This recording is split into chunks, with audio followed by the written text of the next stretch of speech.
नमस्कार. यापूर्वी आपण अल्जेब्रिक एक्सप्रेशन्स बैजिक राशी या घटकावर चर्चा केलेली आहे. संबंधित व्हिडिओच्या लिंक आजच्या व्हिडिओच्या डिस्क्रिप्शनमध्ये देण्यात आलेल्या आहेत. आज आपण प्रामुख्याने पॉलिनॉमियल्स बहुपदी म्हणजे काय, आपण कोणत्या अल्जेब्रिक एक्सप्रेशनला बहुपदी म्हणू शकतोय आणि त्या बहुपदीची कोटी डिग्री ऑफ पॉलिनॉमियल्स अशा काही घटकावर आपण या ठिकाणी चर्चा करणार आहोत. Introduction to polynomials and degree of polynomials, बहुपदीची ओळख आणि बहुपदीची कोटी. तर पहा नेमकं आपण बहुपदी कशाला म्हणतोय. इंट्रोडक्शन टू पॉलिनॉमियल्स, बहुपदीची ओळख. आपण जर बहुपदीची व्याख्या पाहिली तर व्याख्येवरून स्पष्ट होईल की आपण कोणत्या अल्जेब्रिक एक्सप्रेशनला बहुपदी म्हणतोय, पॉलिनॉमियल म्हणतोय. If the powers of the variables are whole numbers then that algebraic expression is known as polynomial. म्हणजे असं अल्जेब्रिक एक्सप्रेशन की ज्या अल्जेब्रिक एक्सप्रेशनमध्ये व्हेरिएबल्सचे पॉवर्स कसे पाहिजेत, powers of the variables are whole numbers. Polynomial हे अल्जेब्रिक एक्सप्रेशनच असतं, परंतु असं अल्जेब्रिक एक्सप्रेशन अशी बैजिक राशी ज्या बैजिक राशीमध्ये चलांचे घातांक पूर्ण संख्या असतात, होल नंबर्स असतात. होल नंबर्स आपल्याला माहीत आहेत, 0, 1, 2, 3 हे होल नंबर्स आहेत. घातांक, चलाचे घातांक किंवा व्हेरिएबल्सचे पॉवर्स कसे पाहिजेत, पूर्ण संख्या पाहिजेत. ही अट या ठिकाणी लक्षात ठेवा. आणि अशा प्रकारच्या अल्जेब्रिक एक्सप्रेशनला म्हणजे बैजिक राशींनाच आपण काय म्हणतोय, पॉलिनॉमियल्स असं म्हणतोय. अल्जेब्रिक एक्सप्रेशनमध्ये पॉवर्स कसे असावे त्याला काही बंधन नसतं, परंतु ज्यावेळी आपण एखाद्या अल्जेब्रिक एक्सप्रेशन्सला आपण पॉलिनॉमियल म्हणतोय त्यावेळी त्या ठिकाणी ही कंडिशन आहे की powers of the variables are whole numbers. चलांचे घातांक हे पूर्ण संख्या असावेत, तरच आपण त्या अल्जेब्रिक एक्सप्रेशनला काय म्हणू शकतोय, पॉलिनॉमियल म्हणू शकतोय किंवा बहुपदी म्हणू शकतोय. ह्याचे जर उदाहरणं पाहिले तर या ठिकाणी पहा 2m-2, 7m³ - 5x² - 2x - 7, 10 and 0. या सर्व बहुपदी आहेत, पॉलिनॉमियल्स आहेत. कारण प्रत्येक राशीमध्ये किंवा प्रत्येक अल्जेब्रिक एक्सप्रेशनमध्ये पाहिलं आपण तर या ठिकाणी powers of variables are whole numbers. चलाचे घातांक हे पूर्ण संख्या आहेत. मग आता प्रश्न असा पडतो, बऱ्याच वेळा विद्यार्थ्यांचा गोंधळ या ठिकाणी होईल. ठीक आहे, 2m-2 इज अ पॉलिनॉमियल. या पहिल्या 3 पॉलिनॉमियल आहेत असं विद्यार्थी म्हणतात, परंतु जेव्हा आम्ही विचारतो की 10, आता 10 मध्ये व्हेरिएबलच दिसत नाही, परंतु मग त्याला पॉलिनॉमियल किंवा अल्जेब्रिक एक्सप्रेशन कसं म्हणायचे. जर आपण 10 मध्ये कोणताही व्हेरिएबल घेतला आणि त्याचा जर घातांक 0 लिहिला, पॉवर 0 घेतला, तर आपणाला या 10ला कसं लिहिता येईल, 10 = 10x⁻⁴. 10 गुणिले x चा घातांक 0 असं आपण त्याला लिहू शकतोय 10ला. आणि x चा घातांक 0, कोणत्याही संख्येचा घातांक 0 असतो म्हणजे त्याची किंमत 1 असते. तुम्ही कुठलाही व्हेरिएबल वापरू शकता, x घ्या, y घ्या, m घ्या, n घ्या, p घ्या, q घ्या. फक्त पॉवर किती घ्यावा लागेल, 0. आणि 0 पॉवर जर आपण घेतला तर 0 ही पूर्ण संख्या आहे, म्हणून 10ला आपण 10 गुणिले x चा घातांक 0 असं म्हणू शकतो. म्हणून 10 ही पॉलिनॉमियल आहे, बहुपदी आहे.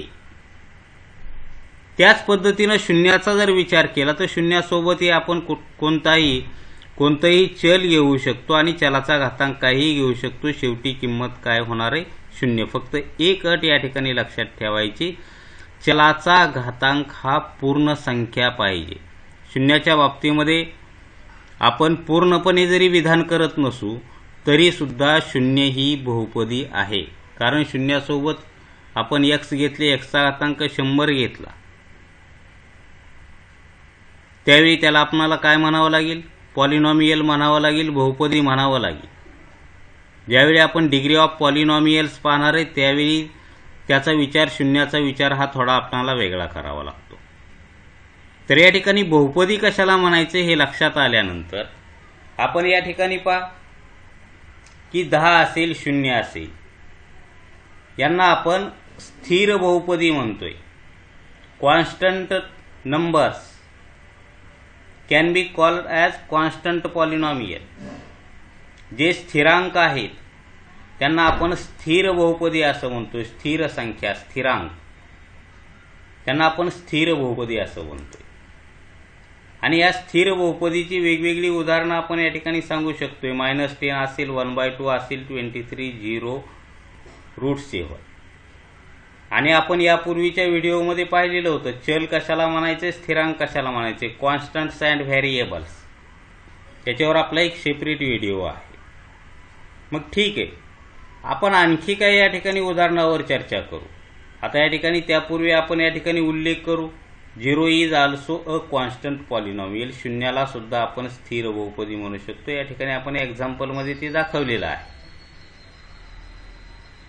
मग आता या ठिकाणी पहा की √x+3 हे अल्जेब्रिक एक्सप्रेशन आहे. याला आपण पॉलिनॉमियल म्हणू शकतो का? √x+3 is not polynomial. याचं कारण काय? Because √x is equal to x⁻². कोणतीही संख्या वर्गमुळात असते म्हणजे त्यावेळी त्या संख्येचा घातांक किती असतो? 1/2 असतो. आणि 1/2 हा घातांक किंवा पॉवर हा होल नंबर आहे का, पूर्ण संख्या आहे का? नाही. मग या ठिकाणी x चा घातांक जर 1/2 असेल तर त्याला फक्त आपण अल्जेब्रिक एक्सप्रेशन म्हणू, त्याला आपण पॉलिनॉमियल म्हणणार नाहीत किंवा बहुपदी म्हणणार नाहीत. त्याच पद्धतीचं दुसरं एक एक्झाम्पल आपण या ठिकाणी पाहू की 1/y+7. या अल्जेब्रिक एक्सप्रेशनला आपण पॉलिनॉमियल म्हणूत का? म्हणणार नाहीत. कारण काय? 1/y is equal to y⁻⁻1. आता या पहिल्या टर्ममध्ये, पहिल्या पदामध्ये जर आपण y च्या घातांकाचा विचार केला तर y चा घातांक हा ऋण 1 आहे आणि ऋण 1 ही पूर्ण संख्या नाही, होल नंबर नाही. म्हणून या ठिकाणी या अल्जेब्रिक एक्सप्रेशनला आपण पॉलिनॉमियल म्हणणार नाहीत, म्हणजेच बहुपदी म्हणणार नाहीत. मग ठीक आहे, यापूर्वीच्या इत्तेमध्ये आपण बहुपदीचे प्रकार पाहिले. थोडं या ठिकाणी आपण त्याच्यावर ओव्हरलुकिंग करणार आहोत की टाइप्स ऑफ पॉलिनॉमियल्स, बहुपदीचे प्रकार. आता बहुपदीचे प्रकार 2 पद्धतीनं सांगतो आपण. Based on number of terms, त्या बहुपदीमध्ये असलेल्या संख्येवरून, पदांच्या संख्येवरून. आणि पुढं पाहणार आहोत बहुपदीचे प्रकार बेस्ड ऑन इट्स डिग्री, त्याची डिग्री काय आहे त्या पॉलिनॉमियलची, त्याच्यावरून आपण प्रकार, कोटीवरून बहुपदीचे प्रकार हे पुढं पाहणार आहे. जर आपण पदांचा विचार केला, types of polynomials based on number of terms. आता या ठिकाणी पहिल्या एक्झाम्पलमध्ये पाहिलं तर या ठिकाणी ज्या काही दिलेल्या पॉलिनॉमियल्स आहेत, या पॉलिनॉमियल्समध्ये only 1 term in the polynomial, एकच टर्म आहे प्रत्येक पॉलिनॉमियलमध्ये. आणि ज्या राशीमध्ये किंवा ज्या बहुपदीमध्ये एकच पद असतं त्याला आपण मोनोमियल म्हणजेच एकपदी असं म्हणतो. आता पहा, सेकंड एक्झाम्पलमध्ये जे काही पॉलिनॉमियल्स देण्यात आलेले आहेत त्या प्रत्येक पॉलिनॉमियल्समध्ये 2 टर्म आहेत. आणि 2 टर्म जर असतील, 2 terms in the polynomials, polynomial ला आपल्याला काय म्हणता येईल? बायनॉमियल असं म्हणता येईल. आणि ज्या राशीमध्ये 3 पदे असतात polynomials having 3 terms means trinomial. आता या ठिकाणी पहा 1/2y² मायनस 2y प्लस 5 या ठिकाणी हे पहिलं पद आहे, हे दुसरं पद आहे आणि हे तिसरं पद आहे. पदावरून आपण सांगायला लागलो की ज्या राशीमध्ये एकच पद असतं एकपदी, ज्या राशीमध्ये 2 पदे असतात द्विपदी, ज्या राशीमध्ये 3 पदे असतात त्याला काय म्हणायचे त्रिपदी. तर हा भाग आपल्याला मागच्या इत्येतच झालेला आहे, त्यामुळे याच्यावर आपण काही जास्त चर्चा करणार नाही. त्यानंतर degree of polynomials in one variable, एका चलातील बहुपदीची कोटी. हा घटक थोडा काळजीपूर्वक पहा. आपण एखाद्या पॉलिनॉमियलची डिग्री म्हणजे काय तर पहा, the highest power of the variable is called the degree of polynomial. एखाद्या पॉलिनॉमियलमध्ये जे काही वेगवेगळ्या टर्म असतील त्या टर्ममध्ये आलेल्या व्हेरिएबलचा जो काही हायेस्ट पॉवर आहे, सर्वोच्च घातांक आहे, त्याला आपण मराठीतून असं म्हणू शकतो की चलाच्या सर्वात मोठ्या घातांकास त्या बहुपदीची कोटी म्हणतात. किंवा दिलेल्या बहुपदीमधील जेवढे काही पदं असतील त्या पदामध्ये किंवा जे काही चल दिलेले असेल त्या चलाचा सर्वात मोठा घातांक म्हणजे आपल्याला काय म्हणता येईल त्या बहुपदीची कोटी. आता या ठिकाणी पहा, एक एक्झाम्पल आपण घेतलेलं आहे की एक पॉलिनॉमियल दिलेली 2x minus 7x³ plus 3x² minus 8. आता या पॉलिनॉमियलमध्ये हाऊ मेनी टर्म्स 4 टर्म्स, 4 पदं आहेत आणि x या एकाच चलातील ही बहुपदी आहे, पॉलिनॉमियल आहे. आणि x चा सर्वात मोठा पॉवर किती आहे 3 आहे. घातांक सर्वात मोठा घातांक हे लक्षात ठेवा. The highest power of the variable means degree. मग या दिलेल्या पॉलिनॉमियलची डिग्री किती असेल 3 असेल. आता यामध्ये आणखीन पुढे जाऊन आपण विचार करू की what is the degree of polynomial 10. मी यापूर्वी उल्लेख केलेला होता 10 इज अ कॉन्स्टंट पॉलिनॉमियल. 10 ही स्थिर बहुपदी आहे. आणि मग स्थिर बहुपदीची कोटी किती असते. मग मी यापूर्वी उदाहरण दिलतो तुम्हाला की 10 लाच आपण कसं लिहू शकतोय. 10 is equal to 10 into 1. 1 means x raise to 0. Therefore, the degree of polynomial 10 is 0. 10 सोबत आपण x किंवा कुठलंही चल गुणाकारात घेऊ शकतो आणि त्या चलाचा घातांक किती घ्यावा लागेल परंतु 0 घ्यावा लागेल. कुठलीही स्थिर बहुपदी असेल त्या स्थिर बहुपदी सोबत आपण चल गुणाकारात घेऊ शकतोय, परंतु त्या चलाचा घातांक 0 घेत असतो आपण. म्हणून कोणत्याही स्थिर बहुपदीची कोटी ही 0 असते हे लक्षात ठेवा. मग ती 10 असेल 15 असेल किंवा कुठलाही तुम्ही रियल नंबर घ्या, तो कॉन्स्टंट पॉलिनॉमियल असेल आणि त्याची डिग्री काय असेल 0 असेल. मग आता प्रश्न येतो की 0ची डिग्री काय असेल. What is the degree of polynomial 0. 0 या बहुपदीची कोटी किती. स्थिर बहुपदीची कोटी 0, कारण त्यामध्ये चल नाही. चल घ्यायचा प्रयत्न केला तर त्याचा घातांक 0 घ्यावा लागेल. म्हणून स्थिर बहुपदीची कोटी आपण 0 म्हणलेले. परंतु 0ची कोटी काय. आता 0 सोबत आपण कोणतंही चल गुणाकारात घेतलं आणि त्या चलाचा घातांक कोणताही घेतला तरी सुद्धा आपल्याला त्या बहुपदीची किंमत बदलणार आहे का. बदलणार नाही. 10 सोबत आपण x चा घातांक 5 म्हणू शकत नाही, परंतु 0 सोबत आपण m गुणाकारात घेतले, m चा घातांक 0 म्हणा, 10 म्हणा, 15 म्हणा, 25 म्हणा, 100 म्हणा. म्हणजे शून्याला आपण असं लिहू शकतो की 0 गुणिले एमचा घातांक 0, 0 गुणिले एमचा घातांक 25, काही फरक पडणार नाही. आणि त्यामुळं या ठिकाणी शून्याची कोटी आपणाला सांगता येणार नाही. म्हणून या ठिकाणी आपण म्हणतोय की 0 असेल, degree of 0 cannot be exist, cannot be say, आपण सांगू शकत नाही. म्हणून या 2 एक्झाम्पलवरून आपण विधानं काय करू शकतो की degree of any non zero constant, शून्य नसलेल्या स्थिरांक किंवा स्थिर बहुपदीची कोटी, शून्यत्तर स्थिर बहुपदीची कोटी किती असते? 0 असते. Degree of any non zero constant polynomial is 0. आणि कोणत्याही शून्यत्तर, त्यालाच आपण मराठीतून सांगू शकतो की कोणत्याही शून्यत्तर स्थिर बहुपदीची कोटी 0 असते. आणि शून्याची कोटी काय असते? Degree of 0. Degree of 0 polynomial is not defined.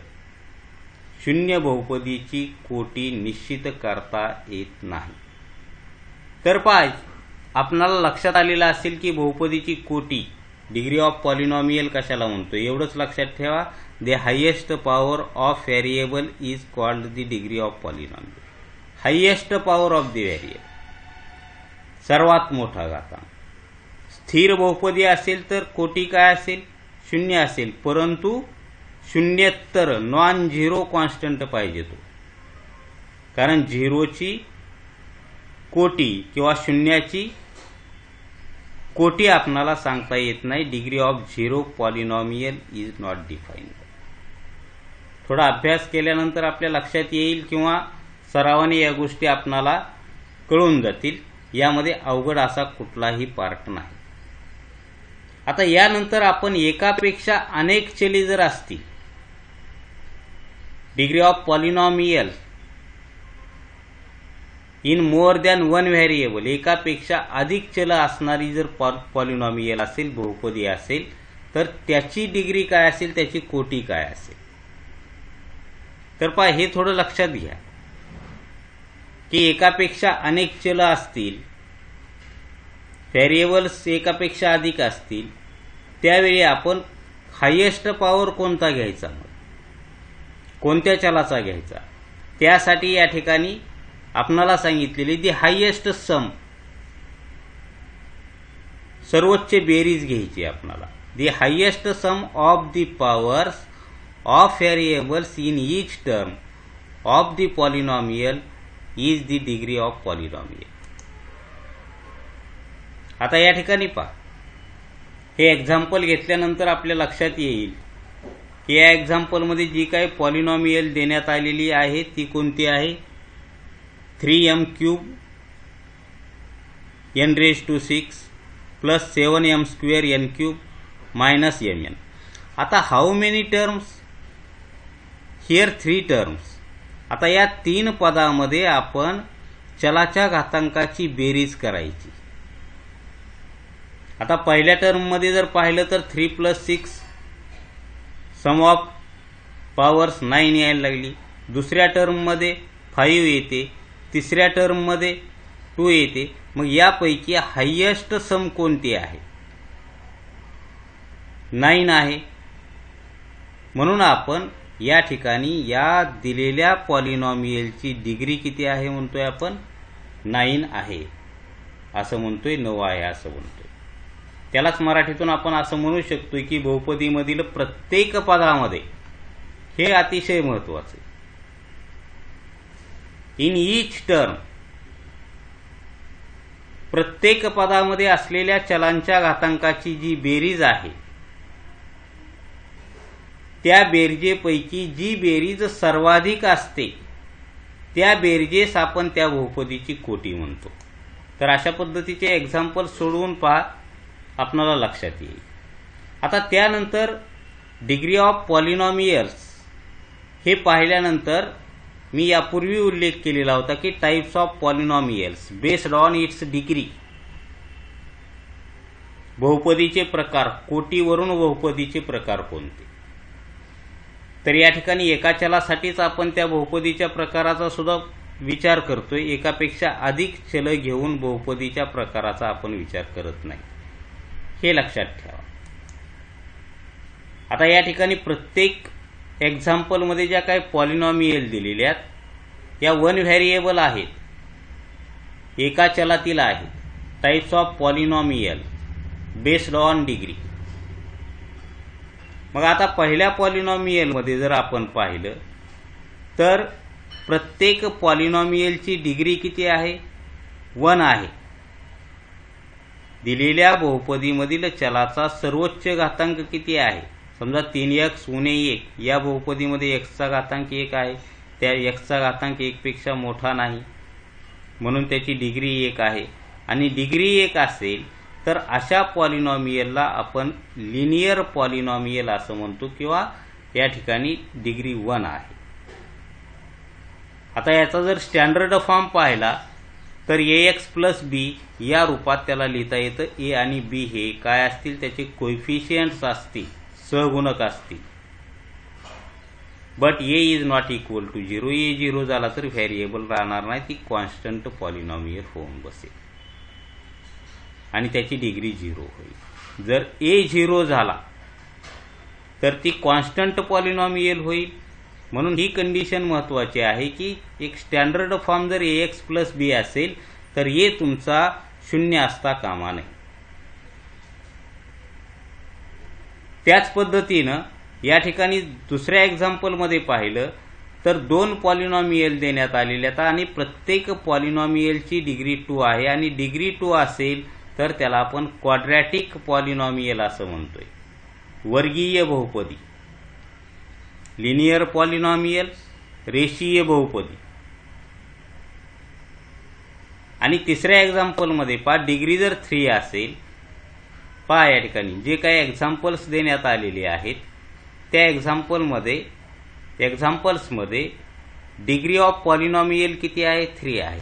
आणि डिग्री ऑफ पॉलिनॉमियल 3 असेल तर अशा पॉलिनॉमियलला आपण क्युबिक पॉलिनॉमियल असं म्हणतोय. आणि या प्रत्येकाचे स्टँडर्ड फॉर्म दिले. क्वाड्रॅटिक पॉलिनॉमियल कोणत्या फॉर्ममध्ये असेल? ax square plus bx plus c. Cubic polynomial कुठल्या फॉर्ममध्ये असेल? ax cube plus bx square plus cx plus d.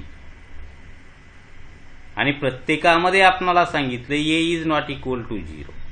आता या ठिकाणी b0 झाला, c0 झाला, d0 झाला तरी त्या पॉलिनॉमियलची डिग्री काय राहणार आहे? 3च राहणार आहे, कारण a 0 होणार नाही, कारण ती कंडिशनच दिली. त्यामुळं डिग्री 3च राहणार आहे, त्यामुळं ती पॉलिनॉमियल क्युबिकच राहणार आहे. यालाच आपण मराठीतून या पद्धतीनं सांगू शकतो की एका चलातील बहुपदी. कोटीवरून त्याचे प्रकार काय असेल? लिनियर पॉलिनॉमियल, त्याला आपण रेषीय बहुपदी. क्वाड्रॅटिक पॉलिनॉमियल, कोटी 2 असेल तर वर्ग बहुपदी म्हणा किंवा वर्गीय बहुपदी. आणि कोटी 3 असेल तर घन बहुपदी. कोटी 1 असेल तर रेषीय, कोटी 2 असेल तर वर्ग बहुपदी आणि कोटी 3 असेल तर घन बहुपदी. आणि त्याचे सामान्य रूप यापूर्वी आपण पाहिले, स्टँडर्ड फॉर्म. फक्त हेच आता मराठीतून आपण सांगत आहोत, हे लक्षात ठेवा. आता पहा, ज्यावेळी आपण बहुपदीचा कोटीवरून विचार करतो किंवा पदावरून विचार करतो त्यावेळी थोडी बहुपदीची व्याख्या आपण या ठिकाणी थोडी वेगळ्या पद्धतीने या ठिकाणी सांगतोय किंवा पुस्तकामध्ये थोडी वेगळ्या पद्धतीने देण्यात आली. तर बहुपदीची व्याख्या आपण अशीही करू शकतोय, polynomial an x raise to n plus an minus 1 into x raise to n minus 1. हे असंच जर लिहित गेलो, शेवटी a0 कॉन्स्टंट टर्म घातांकाच्या उतरत्या क्रमाने लिहिलं इथं. n minus 1, n minus 2, n minus 3 या पद्धतीनं घातांक कमी कमी होत जातील. फक्त या ठिकाणी कंडिशन एक आहे की या ठिकाणी इज अ पॉलिनॉमियल, ही पॉलिनॉमियल आहे in x with degree n. n degree असणारी पॉलिनॉमियल. आणि या ठिकाणी हे जे काही कोएफिशियंट्स आहेत an, an-1, a2, a1, a0 हे काय कोएफिशियंट्स आहेत आणि यापैकी an काय असू नये, 0 असू नये. तर अशा पद्धतीनं लिहिलेल्या प्रत्येक घातांक कसा आहे, पॉवर्स ऑफ पॉलिनॉमियल्स हा कसा आहे, पूर्णांक असावा आणि त्याला आपण या फॉर्ममध्ये लिहू शकतोय. म्हणून आपणाला या ठिकाणी त्याची व्याख्या थोडी वेगळ्या रूपामध्ये पुस्तकात देण्यात आलेली की an x raised to n plus an-1 x raised to n-1 and so on plus a0 शेवटची टर्म स्थिर पद ही x चलातील कोटी n असलेली बहुपदी आहे. आणि या ठिकाणी an असेल, an-1 असेल, a2 असेल, a1 असेल, a0 हे सर्व सहगुणक आहेत. परंतु एक अट आहे की an हा काय नाही, शून्य नाही. अशा पद्धतीनं लिहिलेल्या राशीला आपण काय म्हणतोय, बहुपदी असं म्हणतोय. तर आज आपल्याला बहुपदी कशाला म्हणायचे, बहुपदीची कोटी कशाला म्हणायचे हे लक्षात आलेलं असेल. यानंतर पुढच्या व्हिडिओमध्ये आपण पाहणार आहोत की बहुपदीचं सहगुणक रूप कशाला म्हणतोय आपण, सामान्य रूप कशाला म्हणतोय, घातांक रूप कशाला म्हणतोय, standard form of polynomial, index form of polynomial